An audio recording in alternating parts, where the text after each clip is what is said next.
యేసు రక్తమే జయం పరిచర్య ప్రైజ్ ద లార్డ్. మార్చి 16వ తేదీ 2024. ఈరోజు దేవుని వాక్యము, దేవుడు నమ్మదగిన వాడు, మీరు సహింపగలిగినంత కంటే ఎక్కువగా ఆయన మిమ్మును శోధింపబడనీయడు.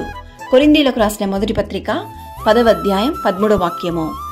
ఈ వాక్యం వింటున్న ప్రియ సహోదరి సహోదరులారా, మీ జీవితంలో మీరు ఎదుర్కొనే శోధనలు, వేదనలు, దుఃఖకరమైన పరిస్థితి, మీ ఆత్మీయ జీవితంలో పోరాటం, సాతాను శోధనలు, చేతబడులు, అనారోగ్య పరిస్థితిని బట్టి కృంగి ఉన్నారా? బాధపడకండి. దేవుడు నమ్మదగినవాడు. మీరు సహింపగలిగినంత కంటే ఎక్కువగా ఆయన మిమ్మును శోధింపబడనీయడు. అంతేకాదు, సహింపగలుగుటకు ఆయన శోధనతో కూడా తప్పించుకుని మార్గమును కలుగజేయును. నీకున్న ప్రతి సమస్యను, వేదనను ప్రార్థనాపూర్వకంగా దేవునికి తెలియజేయము. ఆయన సన్నిధిలో నీవు చేయు ప్రార్థన వృధా కాదు. క్రైస్తవులమైనటువంటి మనము శోధనలను సహించే తత్వం లేక దేవునికి దూరం అవ్వకూడదు.